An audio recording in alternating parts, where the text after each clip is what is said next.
Hey. Hey. Hey, do you know Brendan? Brendan? Yeah, what's up with him? Oh, I know Brendan. Brendan is, like, low-key super smart, serious-minded guy. He's either a young 51 or wise beyond his years 22. No one's really sure. What I do know, though, is that Brendan is a thoughtful, kind, forever-giving classmate. He's an ace at trivia, both writing the questions and answering them.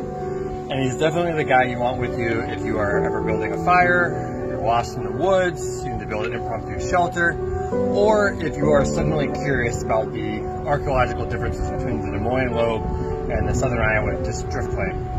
I also know that he is an excellent running buddy, which is not how we met, but it is how we became close friends.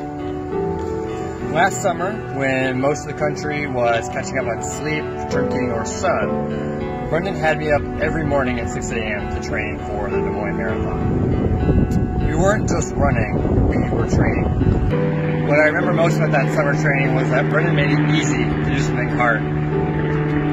He motivated me to push myself, and all I wanted to do was stretch in showers. On recovery days, when all I wanted to do was put my feet up and sit on the couch, he still made me go out there. He was clearly the coach of our team.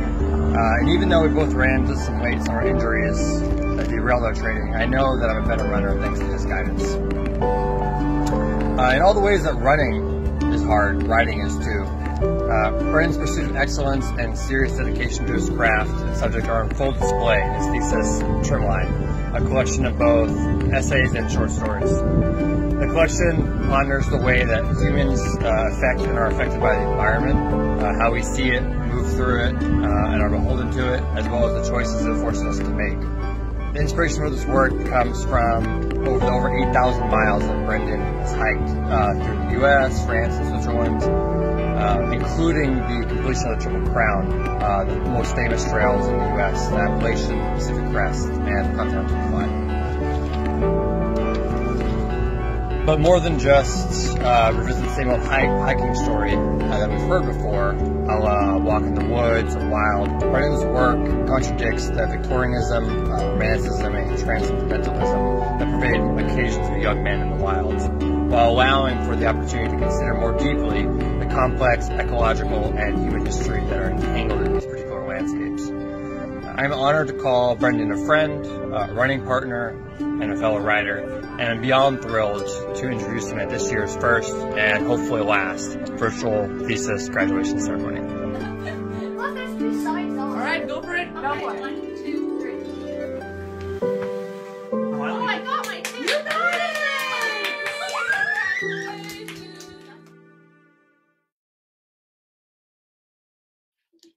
So here it is, an excerpt from my essay, Hot Wash.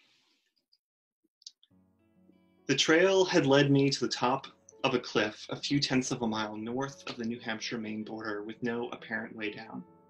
Mist rushed through the beam of my headlamp on an eternal gust of wind, the loose ends of my backpack straps beating against my chin. Silhouettes of pines waved against the night blue sky, creaking and whistling and brushing needles. I tried to peer over the edge of the rock, but it was slick and I couldn't creep far enough to see beyond the drop. I licked rain from my beard and swept the shaft of light from my headlamp across the scene. It lit up the world for maybe 10 feet in front of me, but then diffused into the racing fog. Spray shimmered and gleamed and swirled around me as if I'd been shrunk inside of an hourglass. The place, wherever I was hemmed in with mountains, hulking black shapes that blotted out the sky in my periphery, and I was pinched in between them.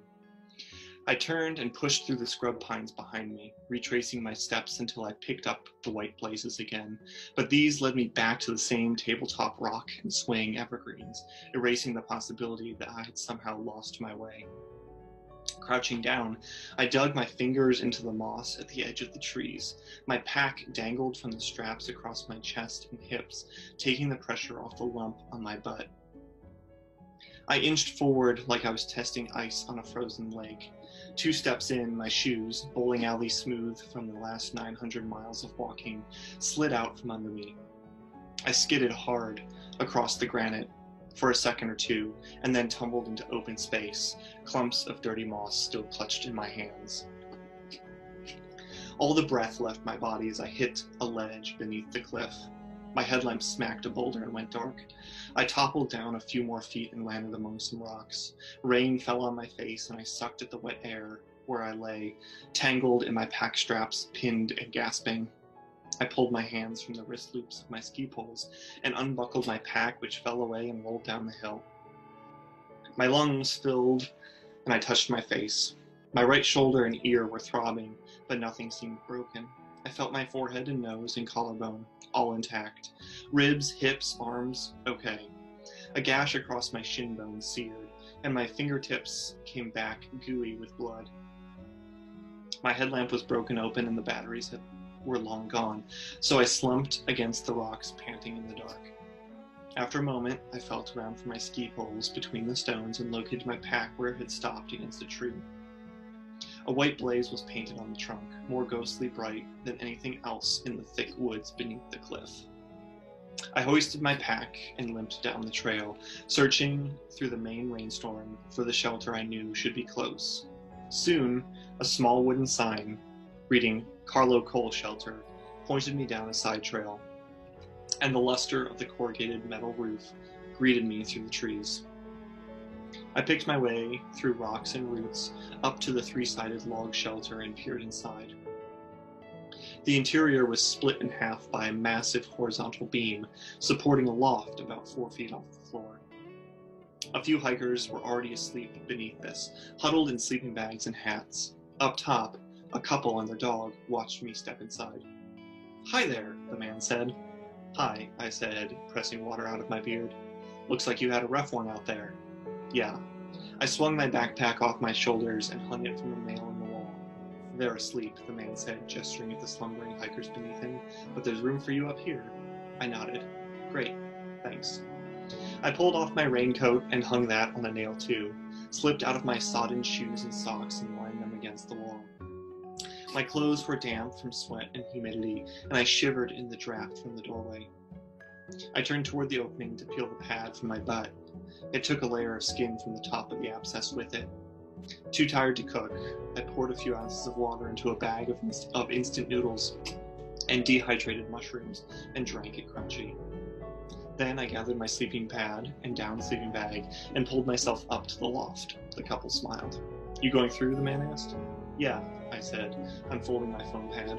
The couple's shirts and sleeping bags were bright and clean. The aroma of deodorant and shampoo was rich against the musk of old wood and soggy forest. I noticed them still staring at me. "You?" I asked. "Oh, we're just in for the night," the man said. "We like to get out for a weekend when we can." "That's good," I said, unrolling my sleeping bag. "Fun for the pup, you know," he said. "He must love it." I slipped into my sleeping bag and zipped it up to my chin. With luck, the heat from my body would dry out my clothes by morning, pushing the moisture out through the bag as well. The man turned to speak to his wife, and I pulled the hood of my mummy bag over my head and was asleep in an instant. But not much later, I awoke in the black interior of the shelter to the sound of the man next to me hacking and gagging. I sat up, thinking that he was dying, but he was still fast asleep, choking on his own breaths. I sighed and listened to him struggle for air, snores coming in 3s or 4s, until one would catch in his throat, making him retch and snort. I laid on the planks of the loft floor, staring up at the log beams, etched with decades of the initials, names, and dates of hikers, wanderers, and youth reform expeditions. I don't know when I fell asleep again, but the next time I woke up, it was to whispers. "Stan. Stan." The woman in the loft hissed at her husband. Stan snored on like a Harley. "Stan. Stan." Finally, Stan stirred. "Maria, what is it?" "I heard something by the bear box," Maria said. I groaned in the downy cocoon of my bag. Bear boxes are metal lock boxes placed near certain shelters on the trail. They are fastened with latches that can't be opened without opposable thumbs, and sometimes not even then. They are flown in with helicopters. They are solid chests of welded steel made for storing food. I peeked out of my sleeping bag. The doorway of the shelter opened out to a heavy fog and a stiff wind. I doubted there was anything by the bear box, but if there was, I doubted even more that Maria could have heard it. Bear boxes are usually arranged many yards from their shelters. Maria, I'm sure it's nothing, Stan said. Stan, there's something out there. I heard it, Maria insisted. Maria, go back to sleep, Stan said. I heard something, Stan. It's by the bear box, Maria said, perched on her elbow, staring at her husband. Stan sighed and sat up, strapping on a headlamp which cast a beam as bright as day around the tiny shelter. This is not happening, I thought. I burrowed deeper into my sleeping bag as Stan stepped over me, stomping through the shelter. He leaned his head out into the night and squinted after the beam of his powerful bulb. Maria, I don't see anything, Stan hollered to his wife. The dog groaned and stretched.